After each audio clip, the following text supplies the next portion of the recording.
So when they did come and pluck me, with car and all, off that road going from Rotorua, you got it right, your pronunciation was dead set correct, from Rotorua to Auckland, I was like, what the hell is going on here? You know, like, I actually, when they first come to pluck me out of the car, I was driving the car and I felt like a ton of bricks had landed on me, like someone had poured cement on me. I just felt like I was pushed into the seat of that car.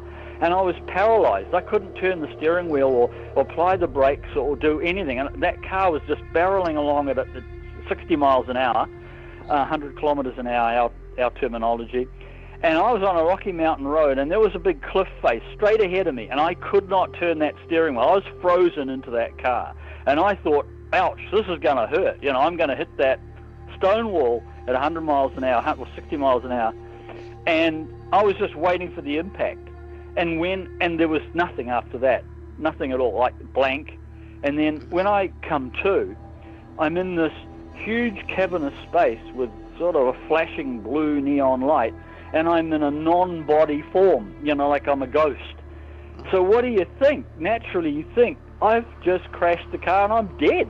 This is some sort of an afterlife, you know. Here I am.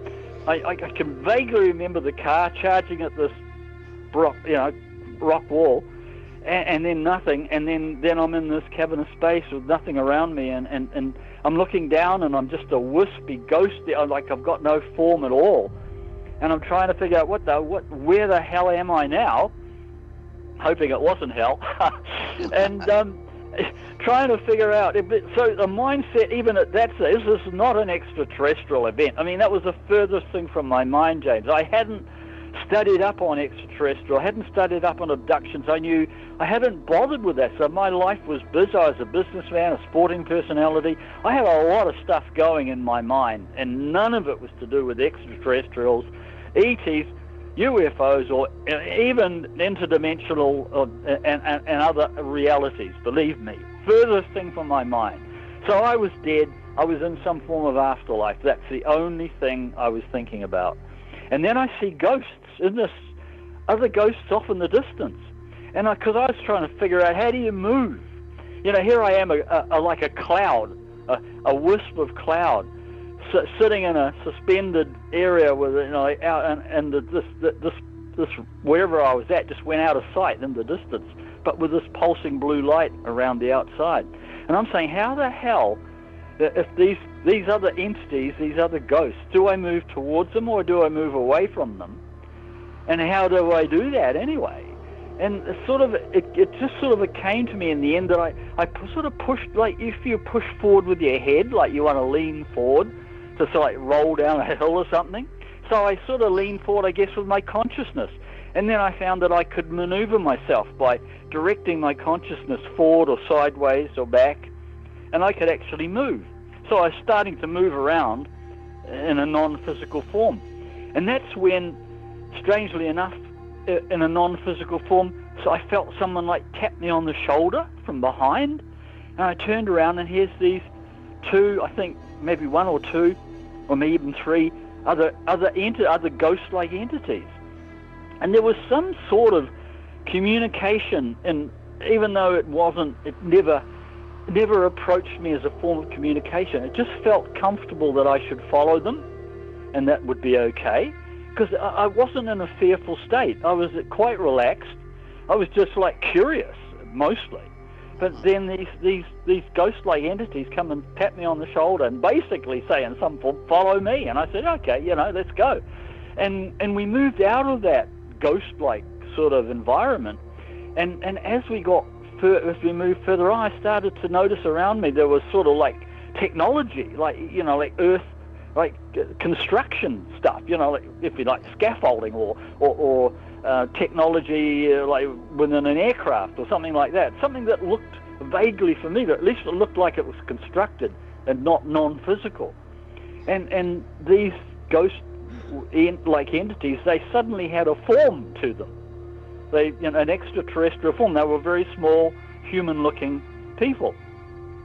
And it's sort of, you take all this in your stride at the moment. It's like you're on some sort of a trip somewhere, I don't take drugs, I never have, but if you're on a trip in some sort of a drug state, you just accept this stuff as perfectly normal. It's just happening around you and unfolding, and you're just watching it like a spectator. And it's quite, and like I never thought twice about it. I was sort of turn around and run away. It's just okay, yeah. And then they introduced me to this sort of a machine, a sort of a glass or metallic sort of a structure that like a tube, and you said, step in here and we'll build a body for you. So okay, okay, like I'd done this before, and I'm inside this tube that closes around me, and as I'm looking down, I can see my rib cage forming. I can see the interior of my body forming into a structure, and the next minute I'm out of this machine and I have a body. I couldn't see myself. There wasn't a mirror there, but I was told they'd built the body in the same basic construct as what I had on Earth. So in other words, I had my earthly body or an earthly body look-alike, so that I didn't feel completely, disorientated. Even though these other creatures, these other extraterrestrials, were much smaller than me, they, people have tried to explain to me, that they were greys, because, the specific people image what a grey entity looks like, or zeta reticuli, or whatever you want to call them. These were not greys, but they had a structure of a similar ilk, because they were small and slight, about 4 foot tall. There was a hybrid entities there as well, which are semi-human. They were about 5 foot tall, and they looked a lot more like us. But the elder entities they had sort of like, I could describe like a leathery skin that was sort of like 1 million years old. If you could imagine a prune, walking around with legs on it, with a face and a head, but a leathery, wrinkled skin. They were called elders by the hybrids, and they were so ancient, I believe that they do live for many, many thousands of years, even maybe tens of thousands of years. I have no idea. I couldn't get my head around the extension of their lifespan, but it's massive. Maybe even 100,000 years, unimaginable in human form. But evidently, these people were trying to get back to Earth, to live on Earth. That we'll get round to the story of why. But in the meantime, they'd be building, making, or creating a hybrid race, which would be more acceptable on planet Earth and also more functional, because they'd been out of the Earth sort of locale for so long. They were no longer a viable living energy force in the Earth matrix, if you like. So they had to reconstruct themselves by hybrid splicing of the human genomes into their hybrid cells. Very, very long story. Yeah. And I was, in a roundabout sort of way, I was part of this deal, and my time on Earth was to bring back some structure at a soul level, which was immune to this Wi-Fi interference from these grid patterns and the Earth structures and the demonic beings that are trying to lower the Earth life force, if you like, or the human learning curve. They were basically trying to dumb us down for a very long time. And I had been volunteered, obviously, for a stint on Earth, try and build up some immunity to this interference pattern, so that when we structured our soul matrix, spliced it back into the hybrid entities that they were building, that we would be immune from this. So we could basically come back to Earth and be enlightened beings, if that means anything to you. I had a couple questions for you. One is that you said there was kind of an elder race that you saw. Did they have like hair, and were they tall robed beings? I was listening to one of your interviews, and I'm just curious what they look like. And you said they created I think her name was something Zeta. I can't remember her name. Xena. Yeah. I called her Xena. That's not a real name, but I just gave her a name I could pronounce. That's all it is. The elder beings were very small too. They were only about 4 foot tall. Very slightly built. Yeah, very slightly built. No, they had no hair. They didn't wear any clothes. I mean, well, we had a bodysuit. I mean, when that body was built for me, we were clothed in a bodysuit. And the bodysuit was like a second skin, but I was told it dissolved all in the processes that it did for biological necessities, like it cleared your body waste and that. Like, these people didn't eat food as we would. They didn't eat food at all. They took a nutrient mix of David Hudson's white powder of gold. Since I've been studying up on that, when I got back, naturally I did a crash course on all this stuff. Is it real? Can any of this stuff, can it be tracked down into our Earth realities? Well, it can, yes. They were drinking a mixture of certain herbs and a plant mix and this white powder of gold in some form that they had concocted. That was their own, and they only drank, they physically only took this about like once a month or once a week. They had me on a crash course of this when I was on their craft to build up, to get this stuff into my system. So, because their whole technology revolved around this white powder of gold, interdimensional stuff that it is, their craft was built out of it, their bodysuit, this second skin was built out of it, and so you ingested it into your body as well. And so the craft, the structure of the craft, the structure of your consciousness and your whole body was all at one phase with everything they were doing. Mm-hmm. So that's where the telepathy, and you didn't have to talk, the mind communication, the consciousness connection with the craft, it came automatically, because this high spin state powder of gold is semiconductive at room temperature. Even it is a super. It's almost magic, but it's been proven to exist in reality on planet Earth thanks to David Hudson's work. So this is all real. You can track this stuff down and you can label it.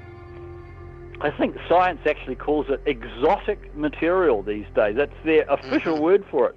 If anybody was going to admit to magic or alchemy, when you start talking about exotic material, when science calls it that, it's out of this world. It is the extreme. It is the future of the human race, I think, James.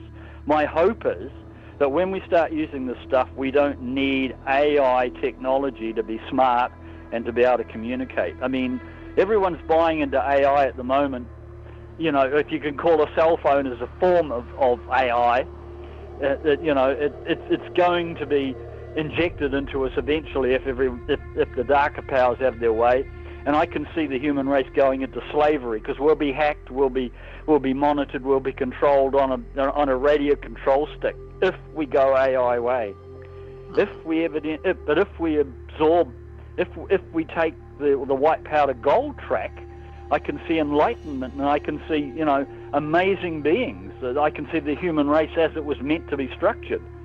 And the fact that, in ancient times we did consume this material, and it's been taken away from us and hidden from us, it's just part of that dark agenda to dumb down the human race and keep us as robotic, control items. And AI is just going to make that a whole lot easier. And so my fear is that we go down the AI track and we become slaves for the rest of human history.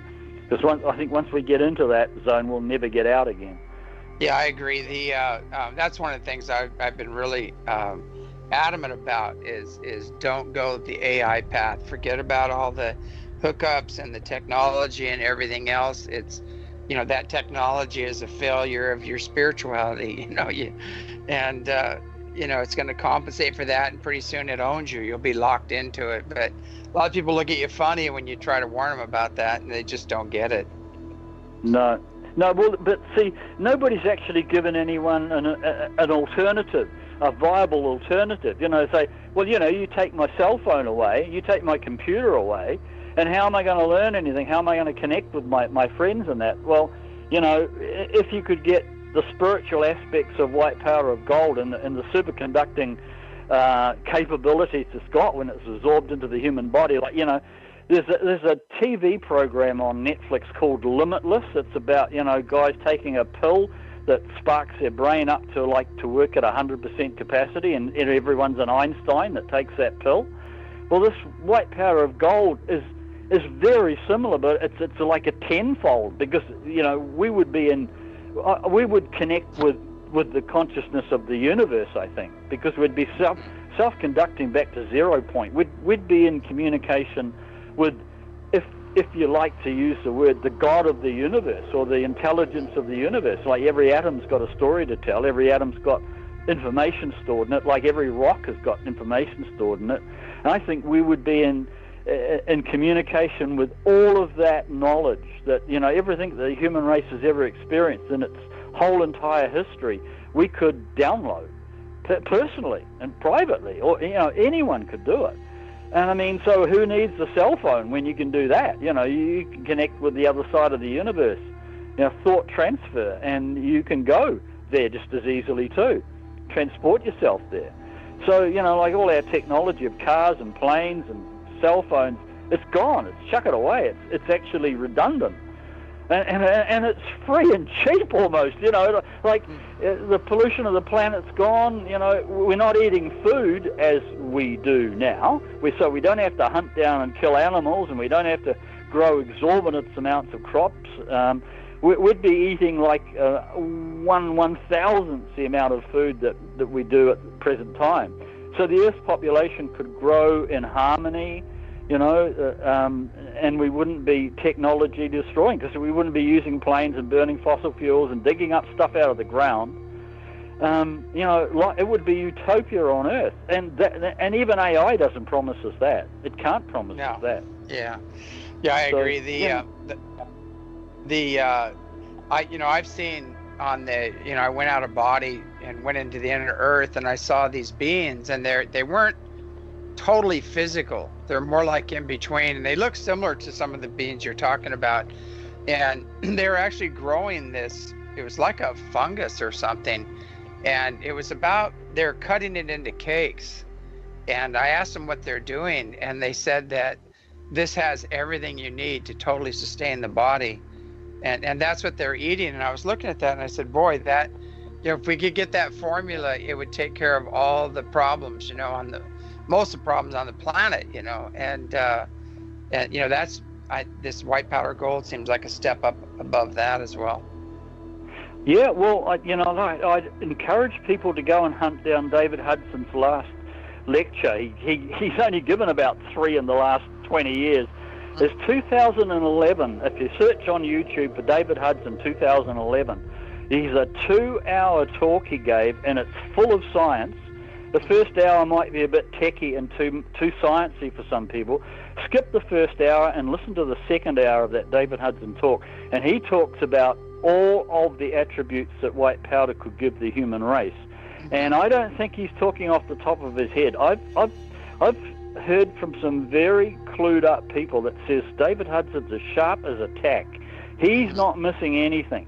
And what nation has taken him on? He spent the last 5 to 10 years pre-2011 in China, and those guys have really taken him, on board. He's been working with the Chinese medical fraternity, and I think he's more than likely been dabbling with the Chinese military into this white powder gold, because it is interdimensional, and it's, unfortunately, I guess, like everything else, it could be weaponized. But by crikey dicks, it's got the hope of the human race attached to it, and he's just gone with whoever will listen to him and supply the laboratory sort of implements for him to advance his research. I'm certain if you listen to David Hudson's talk, read between the lines, the Chinese have been testing this out on some humans, and of course we're never going to find out too much about what's going on back in there. In that closed workshop, but he came back out into the Western world looking for finance, looking for sponsors to do some research, and now he's gone very, very quiet again. So I would say he's found some backers, and he's gone, because medical science won't allow people to experiment with this stuff, because when you do a chemical analysis on white powder of gold, it comes out like an aluminium and and all sort of negative stuff you don't want to put in your body, but that's only the trace elements off the top. To analyze it, you've got to really go down deep to find out where all this high spin state, rhodium and gold and that material is, which gives you this sort of interdimensional properties of the substance. So yeah, anybody that wants to really know what I'm talking about, take a good hard long listen to David Hudson's talk in 2011. And it gives you hope. It really does. It's inspiring to know there's an alternative out there for the human race. There's I'm just wondering where you can actually get. There's so many people that supposedly are selling white powdered gold, and I think there's however they're trying to make it or whatever, they seem to have missed the mark, because actually there is none, James. There's no viable white powdered gold in the market. Please let people be warned about that. Yeah. It is not available. I mean, David Hudson says it's got to be chelated, and it's got to be. The ancient Egyptians had the formula. If you go back and study some of the works of David Hudson, mentions that anyway. That David Hudson interview does talk about the Egyptians using it, and it being found there, and the pharaohs were fed on it, and it needs to be almost converted into an absorbable liquid form and chelated so that the human body can recognize it as food. You can't take it as a dry powder or mix it with water, and it just won't work. This is what I say: the scientific production of the stuff is very, very high tech and very expensive. Initially, it's not going to be everyone. You're not going to be buying it for $3 an ounce. It's going to be like. It's going to be like 10 grand an ounce or something, but it's not the point. Like every technology, once it gets out there, and there'll be people that try to hoard it and try to use it for the wrong purposes. I can see that, as in every human endeavor. Yeah. But the ability, it's there, is all I'm saying, James. The light at the end of the tunnel is there, and it just needs a bit more research. And isn't it interesting that for such a fantastic, amazing product, the world is silent. The scientific world is silent on it, and that just doesn't that fit with everything you've ever known about alternate technology? I'm open to any discussions about this stuff freely. I'm not hiding anything, and I'm not trying to hide from the world. So there you go.